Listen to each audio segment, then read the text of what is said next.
Alright, Toolerinos, this is Canton tool haul number 3.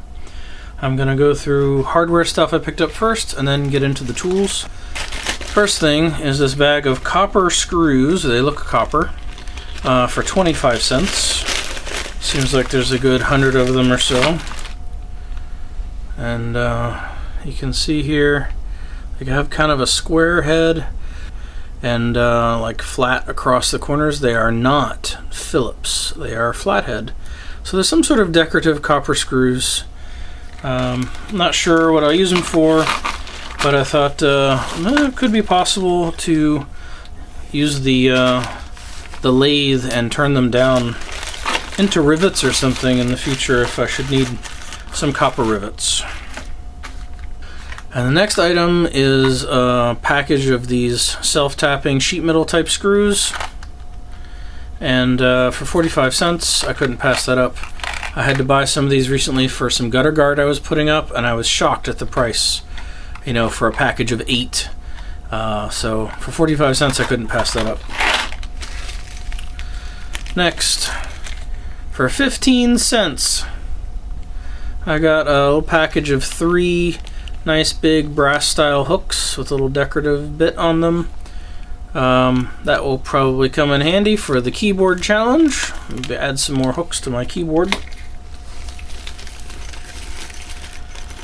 For 50 cents, it's 3 really long flathead screws and nuts.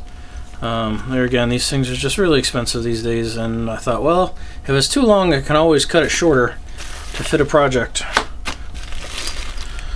Next is a bag of lag bolts. I seem to be finding more and more of these now that I don't need them for an immediate project, but they certainly come in handy, and they'll go in my hardware hoard. Next up is these masonry fasteners. Not really sure how they work. It says ammo drive pins. So I'm not sure if these are supposed to be used with a powder charge type driving tool. On the back here it shows using some sort of driving tool and a hammer. So I'll have to look into that. I don't know. In the tool haul with the big rolling toolbox there was a holder tool for driving things, so I don't know if this is for that or not, but it's nice that it gives you these selection charts and things on the back for the material and how long it is and whatnot. And you can tell they're old because there's no UPC symbol on them. I got this whole bag of them for 75 cents. So again, couldn't pass those up. They'll go in my hoard. And the next item is a box of 100, and it does look more or less full of eyes, stout eyes, not real thin ones. These ones have some strength to them. So I paid up for that one, $2.50. But now I've got a lifetime supply of eyes, probably. Next item is just a really big bolt. It was just in with some other stuff, so never know. Alright, moving on to the tools. I got one of these nifty rolling rulers that has the gauge here on the side so you can tell how far you roll it. It gives you some angle equivalents here to use with the protractor, and some basic formulas over here for circumference and length and things like that. And it has little pencil tip holes every centimeter and every ½ inch, so you can put a pencil tip in there and then roll it and make a line of a known length based on watching the gauge over here. So kind of a neat type of ruler. Scoutcrafter may have demonstrated one of those before, I can't remember, but I always thought those were cool, so when I found one, couldn't pass it up. Next item is a socket, and what makes it cool, not only does it look practically new, it's Black & Decker chrome vanadium and it says West Germany. So how about that? So it's got to be older than 89. It's a 7/8 half-inch drive. So just a cool socket. And the next tool is this Oxweld multi-tool for oxygen acetylene torches. It's pretty cool. It's vintage looking. Definitely could clean this up though and add it to my oxygen acetylene torch set, and you know, actually use it with the stuff it belongs with. Next up is a set of very fine jeweler's screwdrivers, made in Japan. So they seem to be pretty high quality, and they get super tiny. I mean, it's like a needle. I'm not sure what I'd ever use that for. Probably just keep this in the train room. You know, small screws in toy trains.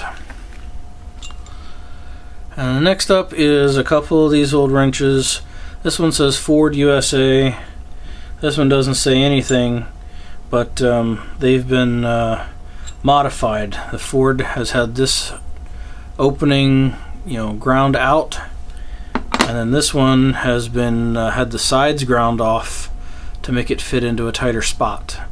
And you can see the pitting and stuff on this is really deep. I've got a project in mind that I need some junk tools for, so I'm hoping I can use this one in that project.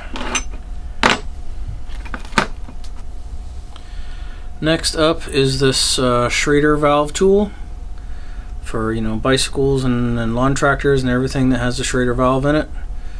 And you can use it to remove the valve core, or to pull on a stem, or to fix the threads on the inside where the valve core goes.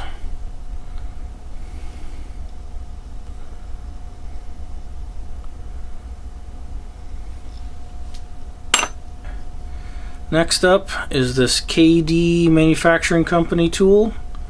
It is the earlier KD Manufacturing logo on here. So it's actually an older version. And this is for putting coils on the ends of terminal wires, it says, for automotive ignition systems. So it's got these little jaws, and this part here to then turn and twist up the coil to the right size. Pretty specialty tool, so I'm not sure I'll ever have a use for that, but it's cool to have one of the older ones. Next up is another KD Manufacturing Company tool, and this one is for those spring wire clamps for like heater hose, radiator hose, fuel hose, you know, what have you. And these pieces rotate so you can put it in different positions depending on how you need to reach. It says patent pending on this one, but I was not able to find any actual patents issued for it, or even any patents filed for it. This one does have a patent number, so I'll show you the patent.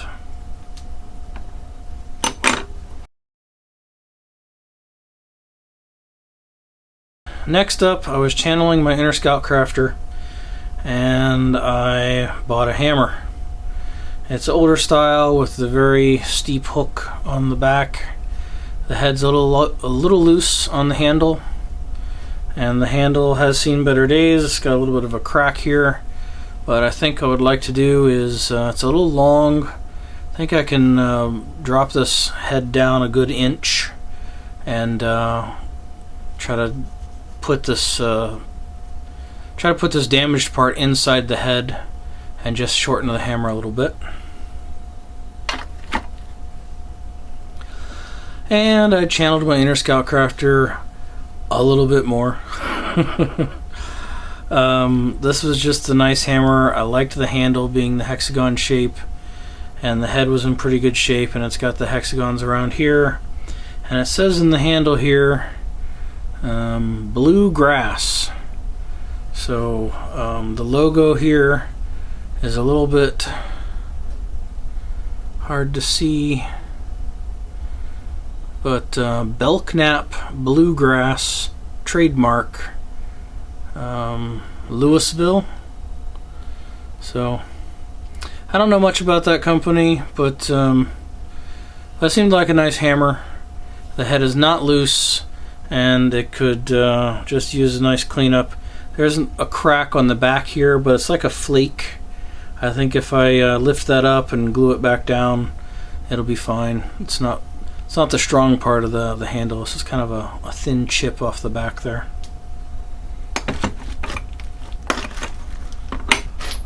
Next up is a file. Now, just looking at this, I think, well, what's so special? Well, it does seem like a special file. It has a very steep angle to it, which I suspect would make it a really good file for sharpening saw blades. Mostly you see the triangular type saw files being used, but I think that would be too wide. This seems like it might be a better choice for sharpening a saw blade. So I was kind of excited to find that.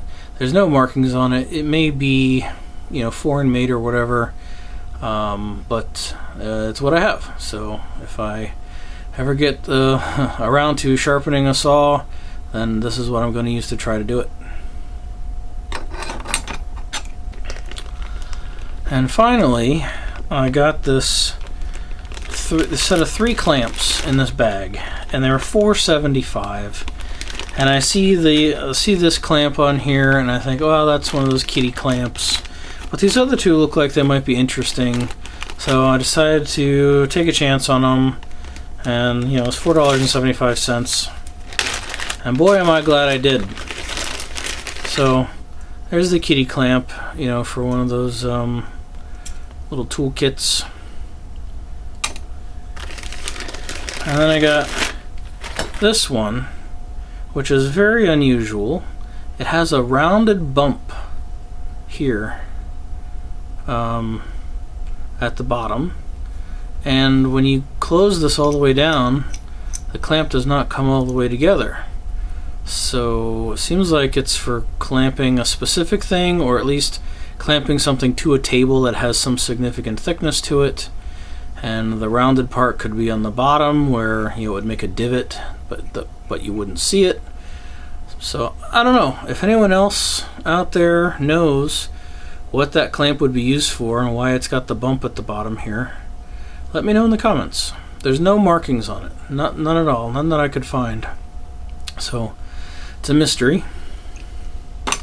But the last clamp is a gem, at least to me. You know, it has a kind of an interesting handle, and this side is blank, but it also has a very kind of squared off shape, but it's in good shape. It also doesn't go all the way closed. There's a little bit of a gap. You can't quite close it all the way, but if you look here, CT Co 2-inch, and I really had no idea what that meant until I was doing some research online. And you know what really told me what it was? eBay. Yeah, primarily. So I was looking at 2-inch clamps, and I put in CT Co, and someone else was selling one, and they put in the description or the title Cincinnati Tools ? And it said CT Co, and it had a part number. I'm forgetting what part number that is at the moment. 2-inch, and it had a H inside of a circle. And there was another person selling one that said Cincinnati Tool, and it had that same part number, and it had the H in a circle.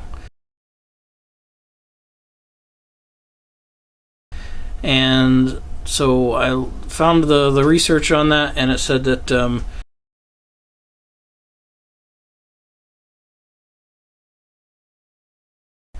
and this does not have the circle H. It does not have the part number that the later clamps have. And if you can look at the font, it's a really neat old-timey font. So pretty cool. This alone was worth the $4.75 and then some to me. So I was very happy to have picked up that bag of random little clamps that I didn't really know if there was anything good in it. Alright. The last couple items I will show are things that I picked up for other guys on YouTube, and I'm just gonna give basically a teaser, a little more than a teaser on the one, but you'll see them more in depth, I'm sure, on their channels when they receive them. And here's another piece of this Canton tool haul that will go to one of our fellow toolerinos, who I'm sure will show these on his channel in more detail. So just wanted to give a little teaser here. Alright, toolerinos, I have in my latest Canton tool haul a spectacular find for a fellow YouTuber. But this part is functional this way, but not functional that way. So I'm hoping that it's just gummed up with old grease. So I want to open it up and find out, and hopefully it's not broken or anything.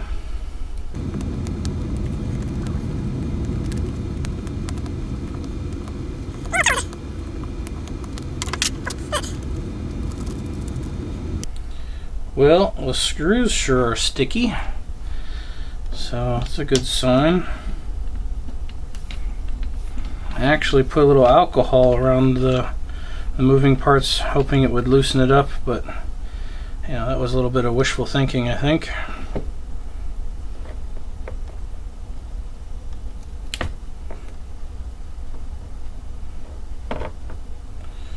Well,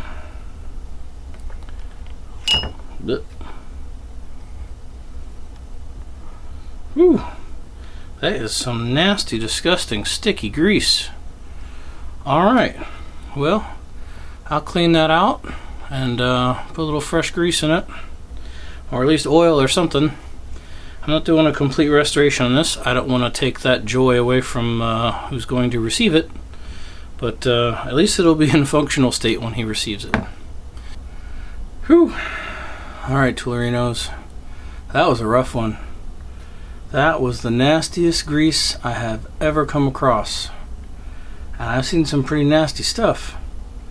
The parts of it that weren't still like super sticky glue were like rock hard. I mean, you had to scrape it out with a fine point screwdriver and then still hit it with solvents and scrub and scrub and scrub. Let's see if I can get this thing back together. Let's see, are these things directional? They are.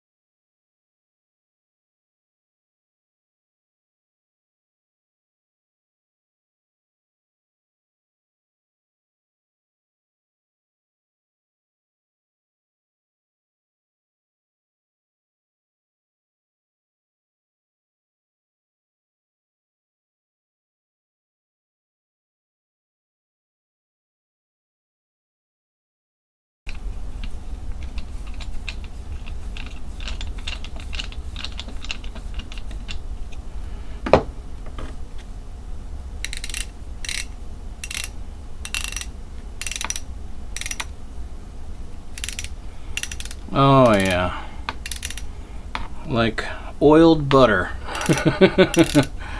Oh, sounds great and it feels great. Now I won't feel bad about giving this to somebody. Alright, well that was fun. If you enjoyed that, well, thanks for watching. Hey toolerinos, ever wonder what happens to EvapoRust when you leave it out too long? It hardens. It's quite stiff. It's almost like a plastic. Makes me wonder, if I rehydrate this, would it still work? And if so, maybe EvapoRust could sell tablets like this, or or a powder or something where, you know, it would be cheaper because they don't have to ship the water with it, and we could just buy tablets and dissolve them in water and make our own EvapoRust. I like it. I feel an email coming on.